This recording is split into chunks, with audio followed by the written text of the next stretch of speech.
दोस्तों तो हम पढ़ेंगे दहेज प्रतिशत अधिनियम 1961 और इसमें जो भी इम्पोर्टेंट हमारे क्वेश्चंस होंगे परीक्षा में पूछे गए हैं उनको भी हम जो है इसके साथ पढ़ेंगे ताकि हमारा जो है रिवाइज हो जाए।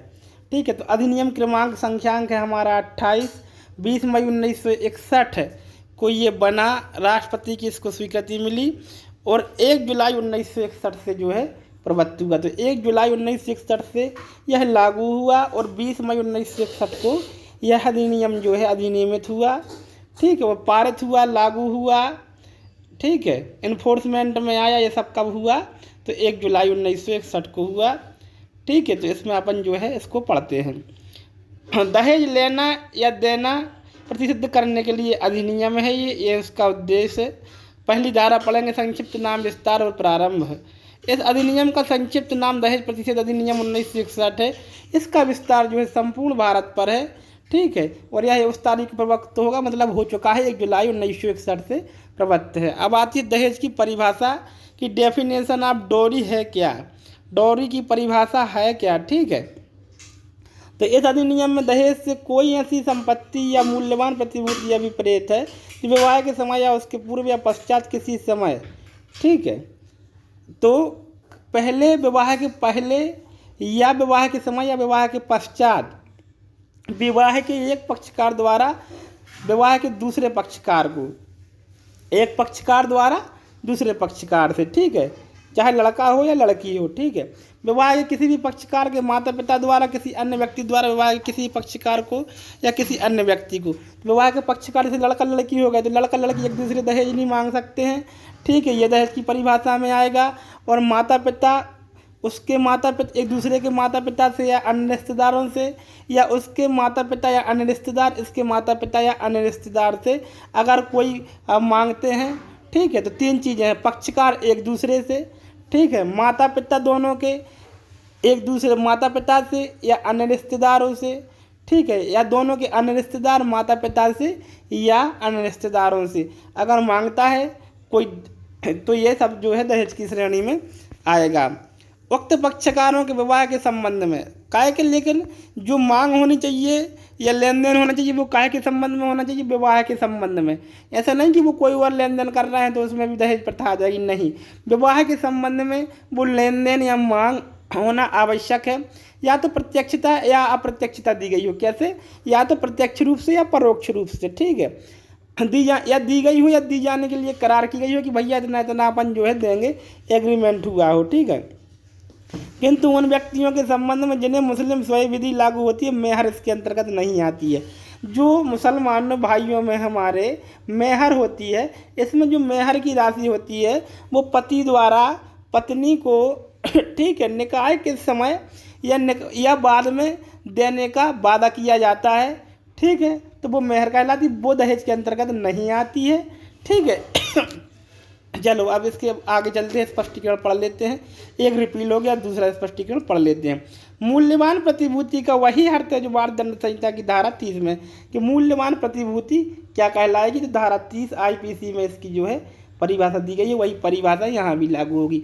जैसे मान लो इसमें थोड़ा थोड़ा हम आपको बता दें कि पैसा और संपत्ति ही भी नहीं आती, कोई भी ऐसी डॉक्यूमेंट दस्तावेज जिसको आपके अधिकार या दायित्व निर्योग्यता के रूप में प्रतिस्थापित किया जा सके, सब क्या हो जाती हैं, मूल्यवान प्रतिभूतियाँ हो जाती हैं। ठीक है, तो ये सब चीज़ें इसमें आ जाती हैं। धारा 30 अपन IPC में पढ़ेंगे तो वहाँ और क्लियर जो है आपका हो जाएगा, ज़्यादा आपको यहाँ पर दिमाग लगाने की आवश्यकता है नहीं। आगे आती है धारा 3, दहेज देने या दहेज लेने के लिए शास्ति। यदि कोई व्यक्ति इस अधिनियम के प्रारंभ के पश्चात, इसका जो है भूलक्षी प्रभाव नहीं है, इसका प्रभाव है भविष्यलक्षी। तो यदि कोई व्यक्ति इस अधिनियम के प्रारंभ होने के पश्चात अर्थात कब 1 जुलाई 1961 के बाद दहेज देगा या लेगा अथवा दहेज लेना या देना दुष्प्रेरित करेगा, तो दुष्प्रेरण की परिभाषा कहाँ दोस्तों, IPC की 107 में है। दुष्प्रेरण कितने प्रकार से होता है, 3 प्रकार से होता है। एक होता है आपराधिक षड्यंत्र द्वारा, कि चलो भैया षड्यंत्र बना, चलो अपन दहेज मांगेंगे उससे, ठीक है, ऐसा ऐसा इतने पैसे बांट लेंगे, ये होती है क्रिमिनल कौन। इसके बाद आता है जैसे मान लो, एक तो ये हो गया आपराधिक षड्यंत्र द्वारा दुष्प्रेरण, दूसरा होता है उकसावे द्वारा।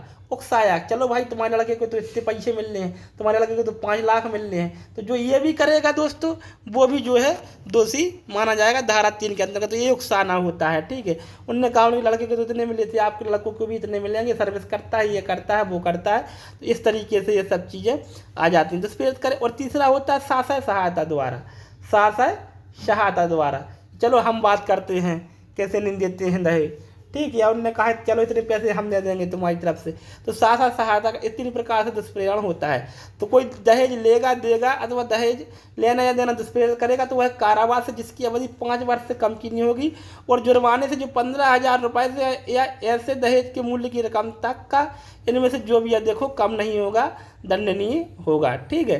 तो देखो एक तो 5 साल से कम की सजा नहीं होगी, अधिक कितनी भी हो सकती है। दूसरी चीज़ 15,000 रुपये से कम का जुर्माना नहीं होगा, ठीक है।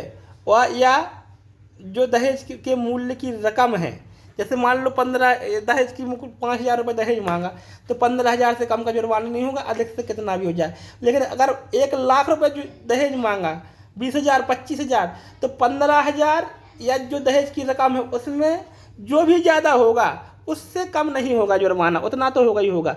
अगर मान लो 15,000 से कम का जुर्माना है तो फिर 15,000 तो मिनिमम लगना ही लगना है, ठीक है। और अगर जुर्माना दहेज 5 लाख की ही दहेज की रकम तो फिर 5 लाख से कम का जुर्माना जो है नहीं लगेगा, और 5 वर्ष तक की सजा तो होनी है, इससे कम नहीं होगी। तो बहुत ही खतरनाक यह अधिनियम जो है यहाँ पर है, ठीक है। कोई भी भैया दहेज नहीं मांगना, परंतु न्यायालय ऐसी पर्याप्त विशेष कारणों से जो निर्णय में उल्लेख किए जाए 5 वर्ष से कम की अवधि कारावास दंडादेश अधिरोपित कर सकेगा। अगर कोर्ट को लगता है कि इसको 5 साल से कम की सज़ा देनी चाहिए तो पर्याप्त कारण दिखेगा कि क्यों वो 5 वर्ष से कम की सज़ा दे रहा है, तो वो ऐसा कर सकता है। तो उपधारा 1 की कोई बात ऐसी भेंटों को जो वधू के विवाह के समय उस निमित्त कोई मांग किए बिना दी जाती है या उनके संबंध में लागू नहीं होगी। अगर कुछ भेंट कोई रिश्तेदार या उसके माँ बाप या कुछ देते हैं बच्ची को, ठीक है, तो वो दहेज की श्रेणी में नहीं आएगी, और वो बिना मांग किए अगर देते हैं तो वो दहेज की श्रेणी में नहीं आएगी। परंतु यह जब कि ऐसी भेंटें इस अधिनियम के अधीन बनाए गए नियमों के अनुसार रखी गई सूची में दर्ज की जाती हैं। लेकिन कब? जब एक सूची है इस अधिनियम के अंतर्गत, शेड्यूल है, उसके अनुसार एक सूचीबद्ध तरीके से बना के उसमें लिखा जाए किसने क्या दिया है, ठीक है। ऐसी भेंटों को जो वर को विवाह के समय उस निमित्त कोई मांग किए बिना दी जाती हैं उनके संबंध में लागू नहीं होती हैं, ठीक है। या तो वधू को दी जाती हैं या वर को दी जाती हैं, दोनों की लिस्ट बनाई जाएगी कि किसने क्या किसको जो है दिया है, ठीक है। लेकिन ये भेंटें कैसी होनी चाहिए? जो अधिनियम के जो बनाए गए हैं उसके अनुसार होनी चाहिए, और हैसियत जैसे मान लो जो पक्षकारों की हैसियत है उसके हिसाब से होनी चाहिए, और परंपरागत तरीके की होनी चाहिए। जो आवश्यक है वो चीज़ें होनी चाहिए, ठीक है। ऐसा नहीं होना चाहिए कि अब कोई किसी को कार कर रहा है और मोटरसाइकिल से जाने की गुंजाइश नहीं है तो फिर वो दहेज में दोस्तों चला जाएगा, ठीक है। इस तरीके से ये अपन ने जो है देखा। आज लेने देने के लिए शास्त्री कहाँ थी? 3 में। अब आती है दहेज मांगने के लिए शास्त्री। यहाँ पर केवल मांगा जाएगा, लिया या दिया नहीं जाएगा। मांगने पर में दंड हो जाता है धारा 4 में। यदि कोई व्यक्ति यथास्थिति वधू या वर के माता पिता या अन्य नातेदार या संरक्षक से माता पिता से, अन्य नातेदार से या संरक्षक से किसी दहेज की प्रत्यक्ष रूप से या अप्रत्यक्ष रूप से मांग करेगा तो वह कारावास से जिसकी अवधि 6 माह से कम नहीं होगी किंतु 2 वर्ष तक की हो सकेगी, और जुर्माना से 10,000 रुपये से तक का हो सकेगा दंडनीय। यहाँ पे ध्यान देना 10,000 तक का हो सकेगा, मतलब 10,000 से ज़्यादा का नहीं होगा, और 15,000 से कम नहीं होगा, मतलब वहाँ 15,000 से कम नहीं होगा, अधिक कितना भी हो जाए। यहाँ पर 6 महीने से कम की सजा नहीं होगी और 2 वर्ष से ज़्यादा की सजा नहीं होगी केवल मांगने में। परंतु न्यायालय यहाँ से पर्याप्त विशेष कारणों से 6 माह से कम की सजा भी जो है दे सकता है। कोई दिक्कत की बात यहाँ पे नहीं होनी चाहिए। अब आती है 4 का विज्ञापन पर पाबंदी। तो यदि कोई व्यक्ति अपने पुत्र या पुत्री का समाचार पत्र में या किसी अन्य माध्यम से, सोशल मीडिया के माध्यम से निकालता है कि मेरा लड़की या लड़की विवाह के लिए है और इतना दहेज देंगे, इतना पैसा देंगे, इतनी संपत्ति देंगे, कोई भी लालच जिसमें आता है, तो ऐसा जो है नहीं किया जाएगा। धारा 4 इस पर पाबंदी लगाती है, ठीक है। और जो कोई विज्ञापन ऐसा मुद्रित करेगा, प्रचारित करेगा, प्रकाशित करेगा, वह कारावास से जिसकी अवधि 6 माह से कम नहीं होगी किंतु 5 वर्ष तक की हो सकेगी, या जुर्माना जो 15,000 रुपये तक का हो सकेगा, दंडनीय होगा। 6 माह से कम की सजा नहीं होगी, 15,000 रुपये तक, सॉरी 5 वर्ष तक हो सकेगी, और जुर्माना 15,000 रुपये तक का हो सकेगा, ठीक है। पहली धारा 3 थी, उसमें 15,000 से कम का नहीं था, या जो रकम दहेज की थी उससे कम का नहीं होगा, इनमें से जो भी ज़्यादा हो। दूसरी चीज़ ये थी कि दूसरी में 10,000 तक का जुर्माना था, और इसमें है 15,000 रुपये तक का। सजा जो वहाँ पर थी कम से कम 5 वर्ष, यहाँ पर अगली जो धारा 4 थी उसमें कम से कम 6 माह, फिर 2 वर्ष, और यहाँ पर जो है कम से कम 6 माह और अधिकतम 5 वर्ष की सजा का प्रावधान जो है 4 का करती है। परंतु न्यायालय ऐसे पर्याप्त कारणों से 6 माह से कम की सजा भी जो है दे सकती है। दहेज लेने या देने के लिए करार शून्य होंगे, तो जो भी दहेज लेने या देने के लिए स्टाम्प वगैरह लेके जाते, कोई एग्रीमेंट होता है, तो वो सब क्या माने जाए, शून्य माने जाएंगे, वॉइड माने जाएंगे। उनका किसी भी न्यायालय में प्रवर्तन नहीं हो सकता है। कोई भी यह लेके कोर्ट नहीं पहुंच सकता है कि भाई हमारा इतना पैसा देने की बात थी और ये पैसा हमारा अभी तक इतना नहीं दिए है। दहेज का पत्नी या उसके वारसों के फायदे के लिए होना। जो दहेज मिलेगा वो किसके लिए मिलेगा, उसकी पत्नी जो पत्नी है उसके लिए, या उसके वारसों या बच्चों के लिए जो है मिलेगा।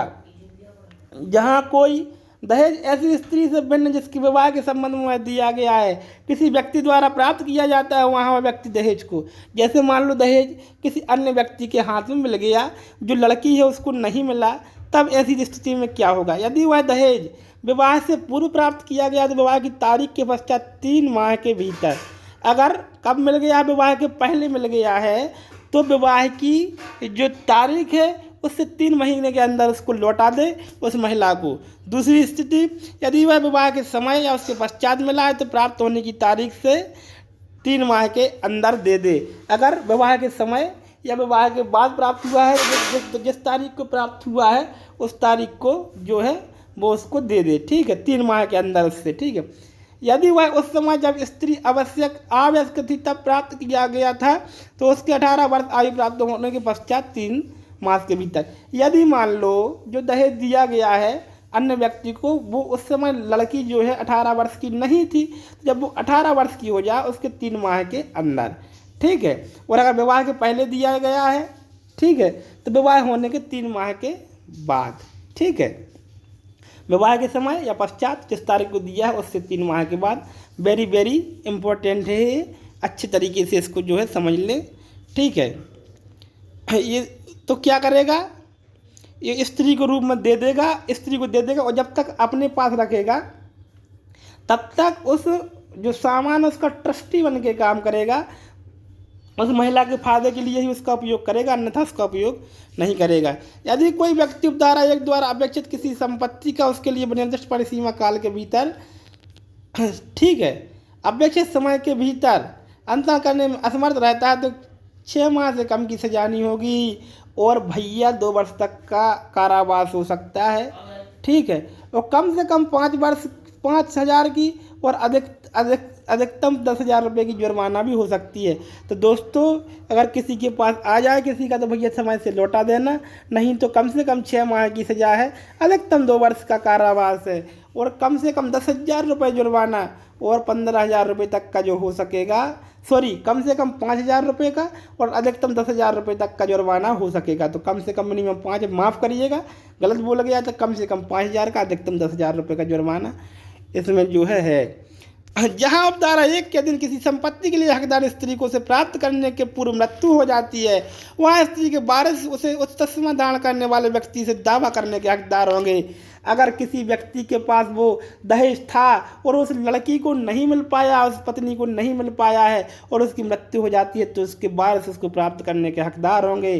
परंतु जहाँ ऐसी स्त्री की मृत्यु उसके विवाह के 7 वर्ष के भीतर प्राकृतिक कारणों से अन्यथा हुई है, नेचुरल डेथ नहीं है, तो लगता है कि वो आग लगा के, फांसी लगा के, जहर खा के या अन्य किसी कारण से मृत्यु हुई है, उसकी डेथ प्राकृतिक नहीं है, तब ऐसी स्थिति में यदि उसकी कोई संतान नहीं है तो उसके माता पिता को अंत्यत की जाएगी। 7 वर्ष के भीतर की बाद अगर उसकी संतान नहीं है तो उसके माता पिता को वो वापस की जाएगी, और यदि उसकी संतान है तो उसकी ऐसी संतान को अंत्यत की जाएगी। इससे अंतरण तक ऐसी संतान के लिए न्यास के रूप में धारण की जाएगी, ठीक है, संतान को जब तक वयस्क नहीं हो जाती है तो न्यास के रूप में धारित की जाएगी, उसका कुछ नहीं जो है हो पाएगा। ठीक है, तो इनका जहाँ उपधारा 1 या उपधारा 3 द्वारा अपेक्षित संपत्ति का अंतरण करने में असफल रहने के लिए उपधारा 2 के अधीन सिद्ध दोष ठहराएगा किसी व्यक्ति ने उस उपधारा के अधीन उसके सिद्ध दोष ठहराए जाने के पूर्व ऐसी संपत्ति का उसके लिए हकदार स्त्री को यथास्थिति उसके बाढ़ से माता पिता या संतान को अंतरण नहीं किया है, वहाँ न्यायालय उस उपधारा के अधीन करने की अतिरिक्त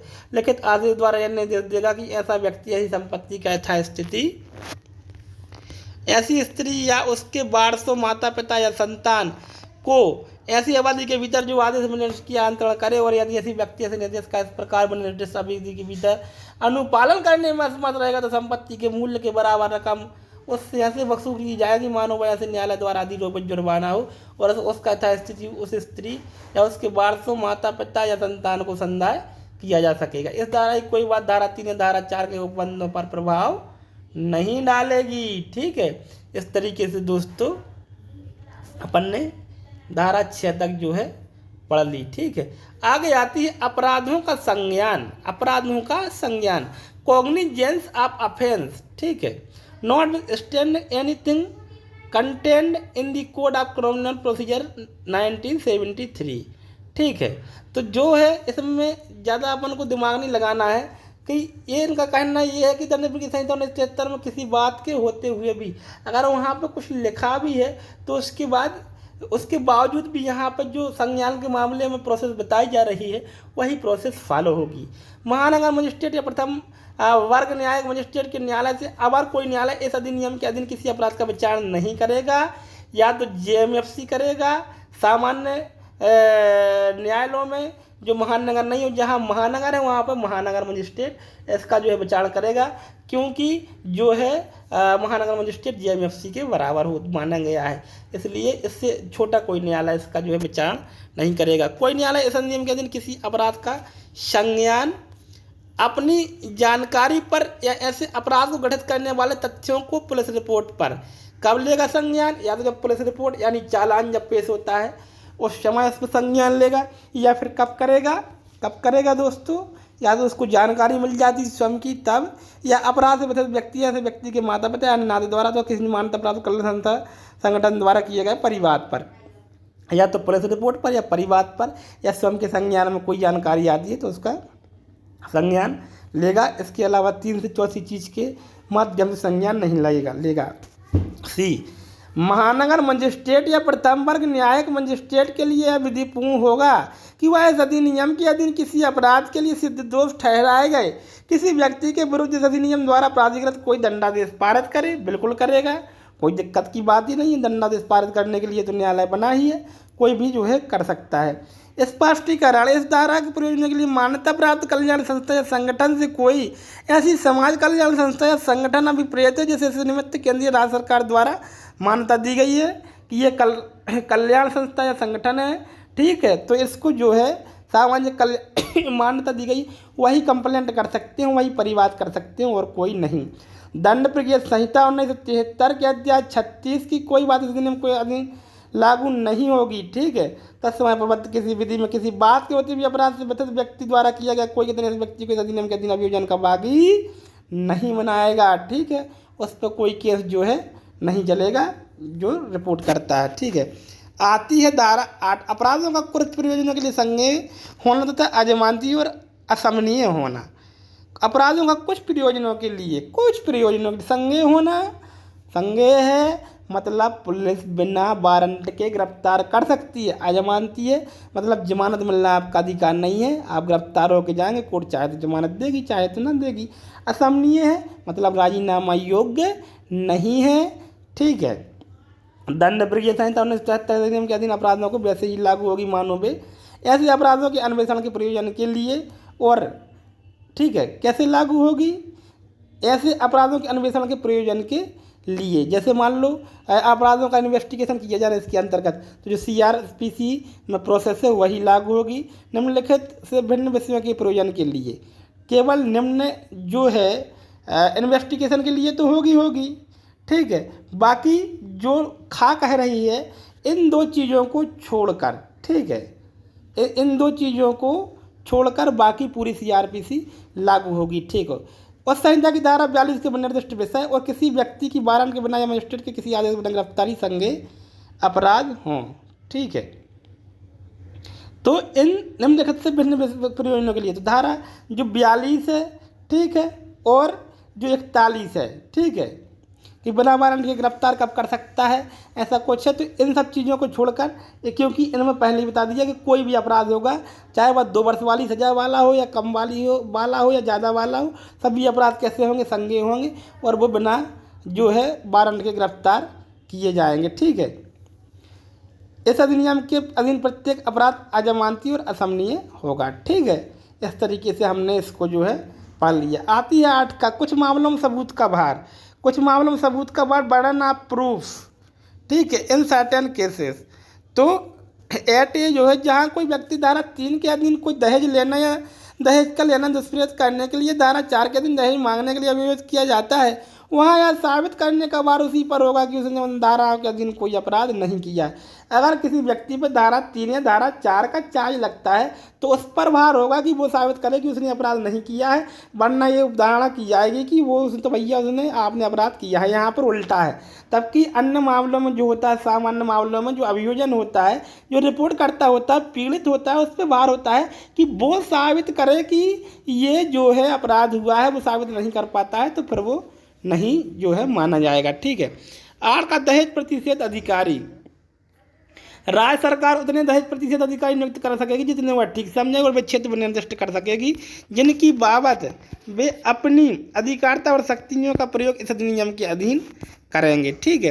प्रत्येक दहेज प्रतिषेध अधिकारी निम्नलिखित शक्तियों के प्रयोग कर्तव्य का पालन करेगा। क्या क्या काम होंगे उसके? यह देखना कि इस अधिनियम के उपबंधों का पालन किया जा रहा है कि नहीं, ये दहेज प्रतिषेध अधिकारी देगा। दहेज देने, दहेज लेने के दुष्प्रयोग करने या दहेज मांगने के यथासंभव रोकना। ऐसे कार्यक्रम के लाए ऐसी कोशिश करे कि न दहेज लिया जाए, न दिया जाए और न मांगा जाए। भाई बहुत बड़ी कुरीति है ये समाज में। इस अधिनियम के अधीन अपराध करने वाले व्यक्तियों के अभियोजन के लिए ऐसा साक्ष्य एकत्रित करना जो आवश्यक हो, इन्वेस्टिगेशन करना, उसका साक्ष्य एकत्रित करना। ठीक है। जो आवश्यक हो अभियोजन के लिए ऐसे अतिरिक्त कार्य करना जो राज्य सरकार द्वारा से सौंपे जाएं या इस अधिनियम के अधीन बनाए गए नियमों में निर्दिष्ट किए जाएं। राज्य सरकार राजपत्र में अधिसूचना द्वारा दहेज अधिकारी को कैसे बनाएगी? ठीक है। एक सूचना निकाल के, ठीक है, इसको कोई किसी पुलिस अधिकारी की शक्तियाँ प्रदत्त कर सके जो अधिसूचना की जाए। अधिसूचना निकालेगी कि इसको किसी भी पुलिस अधिकारी की शक्तियाँ दी जा सकती हैं और एक सीमा बनाई जा सकती है कि यहाँ कहाँ वो जो है अपने पावर्स का, पुलिस की पावर्स का इस्तेमाल कर सकता है। ठीक है। ये सब निर्दिष्ट किया जाएगा। आती है धारा 4। राज्य सरकार दहेज प्रतिषेध अधिकारी को इस अधिनियम के अधीन उसके कृत्यों के दक्ष पालन में सलाह देने के लिए सहायता के प्रयोजन के लिए एक सलाहकार बोर्ड नियुक्त करेगी कि दहेज प्रतिषेध अधिकारी को सलाह दे, उसके लिए एक सलाहकार बोर्ड की नियुक्ति जो है सरकार करेगी। जैसे मैं उस क्षेत्र में जिसकी बाबत दहेज प्रतिषेध अधिकारी धारा 1 के अधीन अधिकारिता का प्रयोग करता है 5 से अधिक समाज कल्याण कार्यकर्ता होंगे जिनमें कम से कम 2 महिलाएं होंगी। कम से कम 5 सामाजिक कार्यकर्ताओं की एक टीम होगी जिसमें कम से कम 2 महिलाएं होंगी। वो ये लोग क्या करेंगे? दहेज प्रतिषेध अधिकारी को सलाह देंगे, मार्गदर्शित करेंगे। नियम बनाने की शक्ति केंद्र सरकार को है। धारा 9 यह बात करती है। ठीक है। तो कोई बड़ी बात इतना नहीं याद रखना है कि किसको है। ठीक है। और राज्य सरकार की नियम बनाने की शक्ति धारा 10 में है। तो 9 में केंद्र सरकार की, 10 में राज्य सरकार की। ठीक है। अब इसके कुछ महत्वपूर्ण प्रश्न लगा लेते हैं फटाफट रिवाज के हिसाब से। बाकी जो अपन रिवीजन करेंगे, क्वेश्चन आंसर की श्रृंखला लेके आएंगे, वो अलग चीज़ होगी। दहेज प्रतिषेध अधिनियम 1961 के उद्देश्य के अनुसार इस अधिनियम को अधिनियमित किया गया है। काय के लिए? दहेज का लेना प्रतिषेध करने के लिए, दहेज का देना प्रतिषेध करने के लिए, दहेज का लेना या देना प्रतिषेध करने के लिए, दहेज देने या लेने वालों को दंडित करने के लिए। तो इसका आंसर है दोस्तों सा, दहेज का देना या लेना प्रतिषेध करने के लिए। दहेज प्रतिषेध अधिनियम 1961 का विस्तार है संपूर्ण भारत पर। आंसर सही हो जाएगा। दहेज प्रतिषेध अधिनियम 1961 कब से प्रवृत्त हुआ? इसका ऑप्शन दोस्तों हो जाएगा 1 जुलाई 1961 से ये प्रारंभ है। दहेज में सम्मिलित ऐसी संपत्ति या मूल्यवान प्रतिभूति विवाह के समय दी जाए, विवाह के पूर्व दी जाए, विवाह के पश्चात दी जाए, उपरोक्त में से कोई भी ठीक है, तो डी ऑप्शन सही हो जाएगा, क्योंकि एक कहीं भी पहले बाद में या समय दी जाए सब दहेज जो है माना जाता है। यदि दुल्हन का पिता रूढ़िगत प्रकृति के उपहार जो उसकी वित्तीय क्षमता के अधीन है दुल्हन को देता है, तो ऐसा उपहार दहेज की परिभाषा में आएगा। यह कथन असत्य है, क्योंकि वो अपनी हैसियत से अपनी लड़की को अगर कुछ दे रहा है जिसको दहेज नहीं माना जाएगा। इसके बाद आती है अगली धारा, दहेज प्रतिषेध अधिनियम 1961 के अंतर्गत दहेज शब्द में सम्मिलित है। क्या क्या सम्मिलित है? मुस्लिम पति द्वारा अपनी पत्नी को दिया गया मेहर, ये सम्मिलित नहीं है। वर के भाई इसके साथ वधू की बहन के विवाह का वादा, ये भी नहीं है। ठीक है, नाना नानी द्वारा अपनी नाती के जन्म पर दिए गए उपहार, ये भी नहीं है। एक दलित द्वारा अपनी पत्नी को वर के साथ विवाह करने हेतु वर द्वारा दिया गया धन। हाँ, तो ये जो है डी ऑप्शन इसका सही हो जाएगा। ठीक है, अगला जो आता है, दहेज प्रतिषेध अधिनियम के अंतर्गत इनमें से कौन सा दहेज नहीं माना जाता है? ठीक है, तो मूल्यवान प्रतिभूति एक पक्ष द्वारा दूसरे पक्ष को विवाह के समय दिए जाना, ये तो दहेज माना जाएगा, ये ऑप्शन सही नहीं है। मूल्यवान प्रतिभूति विवाह के पूर्व एक पक्ष द्वारा दूसरे पक्ष को दिया जाना, ये भी सही नहीं है। ठीक है, क्योंकि ये भी सही है, इसलिए सही नहीं है, क्योंकि अपन को गलत आंसर इसमें ढूंढना है। मूल्यवान प्रतिभूति विवाह के पश्चात दिया जाना, ठीक है, ये भी दहेज माना जाता है, तो ये भी ठीक नहीं है। मूल्यवान प्रतिभूति एक पक्ष द्वारा दूसरे पक्ष को बच्चे के जन्म पर प्रदान कर जाना, हाँ तो ये सही है, ये दहेज की श्रेणी में दोस्तों नहीं आएगा। ठीक है, आती है धारा 8। धारा 8 नहीं, सॉरी, क्वेश्चन नंबर 8, निम्नलिखित में से कौन सा कथन असत्य है? कौन सा कथन असत्य है? दहेज ऐसी संपत्तियां मूल्यवान प्रतिभूति हो सकती है जो प्रत्यक्षता अप्रत्यक्षता दी गई हो। दहेज ऐसी संपत्ति या मूल्यवान प्रतिभूति हो सकती है जो प्रत्यक्षता अप्रत्यक्षता दी गई हो, ये सही बात है। दहेज ऐसी संपत्ति या मूल्यवान प्रतिभूति हो सकती है जो दी जाने के लिए करार की गई, ये भी सही बात है। ठीक है, ये भी सत्य कथन नहीं है। जिन पर मुस्लिम स्वयं विधि लागू होती है उनका मेहर भी दहेज में सम्मिलित है, तो दोस्तों ये गलत है, ये कथन जो है असत्य है। ठीक है, तो सा ऑप्शन भी इसका 8 का भी सा जो है सही हो जाएगा। ठीक है, ये भी सही है, नीचे वाला का मूल्यवान प्रतिभूति का वही ऐसा होगा जो आईपीसी की धारा 30 में, सा ऑप्शन 8 का सही हो जाएगा। आती है ना, दहेज प्रतिषेध अधिनियम के अंतर्गत कौन सा एक अपराध नहीं है? दहेज लेना, दहेज देना, दहेज की मांग करना, ये तीनों अपराध हैं। मेहर तय करना, ये दहेज की मांग नहीं है। आता है क्वेश्चन नंबर 10, दहेज लेना और देना दहेज प्रतिषेध अधिनियम 1967 के अंतर्गत किस धारा के अधीन दंडनीय है? तो धारा जो है 3 के अधीन दंडनीय है। ठीक है, दहेज लेने या देने अथवा इसका दुष्प्रयोग करने वाले के लिए दहेज प्रतिषेध अधिनियम में कितना दंड जो है बताया गया है? तो कम से कम 5 वर्ष और 15,000 रुपया दहेज के मूल्य की रकम तक का जुर्माना, जो भी देखो तो ऑप्शन दोस्तों इसका सही हो जाएगा। अगला आता है 12, निम्न में से कौन सा कथन सत्य है? तो सत्य ढूंढना है। दहेज लेना या दहेज लेने वालों के न्यायालय में 5 वर्ष से कम की किसी अवधि के कारावास दंडादेश, बी ऑप्शन सही है। न्यायालय में लेखबद्ध की जाने वाले पर्याप्त विशेष कारणों से दे सकेगा। ठीक है, 5 वर्ष से कम का भी हो सकता है अगर न्यायालय में वो लेखबद्ध कर देता है कि ये कारण है कि 5 वर्ष का क्यों दे रहा है। यदि वर के मामा ने वधू के चाचा से मांग की है तो वह मांग की तो यह दहेज प्रतिषेध अधिनियम 1961 की किस धारा के अंतर्गत होगा? धारा 4 के अंतर्गत, क्योंकि जो है इसमें मांगने के लिए दंड है धारा 4 में। का वधू के माता पिता से अप्रत्यक्ष रूप से दहेज की मांग करता है, दहेज प्रतिषेध अधिनियम 1961 की किस धारा के अधीन वह दंडनीय होगा? तो ये होगा बा, धारा 4 के अंतर्गत। यहाँ पर थोड़ा सा प्रिंट सही नहीं आया दोस्तों, अभी 1 मिनट बाद सही आ जाएगा। एक ही प्रश्न जो है गड़बड़ हुआ है थोड़ा सा। यदि कोई व्यक्ति यथास्थिति वधू या वर के माता पिता या अन्य नातेदार या संरक्षक से किसी दहेज की प्रत्यक्ष रूप से या अप्रत्यक्ष रूप से मांग करेगा तो वह दंडनीय होगा। ठीक है, कारावास जिसकी अवधि 6 माह से कम की नहीं होगी। ठीक है, किंतु जो 2 वर्ष तक की हो सकेगी और 10,000 रुपये तक का जुर्माना, तो यही दोस्तों सही है। ए ऑप्शन जो है 16 का सही है। 17 आता, निम्न में से कौन सा कथन सत्य? सत्य ढूंढना है। दहेज मांगने वाले को न्यायालय 6 माह से कम की किसी अवधि कारावास का दंडादेश दे सकता है, बी ऑप्शन सही हो जाएगा। अगर न्यायालय में पर्याप्त उचित कारण लिख दे तो दे सकता है। ठीक है, आता है आप क्वेश्चन नंबर 18, का अपनी पुत्री विवाह के उपलक्ष्य अपनी संपत्ति में से एक अंश देने का प्रस्ताव एक समाचार पत्र के माध्यम से विज्ञापन द्वारा करता है, अधिनियम की किस धारा के अधीन दंडनीय है? तो अधिनियम की धारा 4 का उपधारा क के अंतर्गत दंडनीय है और ए ऑप्शन इसका सही हो जाएगा। यदि कोई व्यक्ति अपने पुत्र पुत्री या किसी अन्य नातेदार के विवाह के प्रति फलस्वरूप किसी समाचार पत्र या नियतकालिक पत्रिका जनरल या किसी अन्य माध्यम से अपनी संपत्ति या किसी धन के अंश या दोनों के किसी कारोबार या अन्य हित में किसी अंश की प्रस्तावना करेगा तो वह दंडनीय होगा। कारावास से जिसकी अवधि 6 माह से कम की नहीं होगी किंतु 5 वर्ष तक की हो सकेगी। जुर्माना जो 15,000 रुपये तक का हो सकेगा। आता है क्वेश्चन नंबर 20।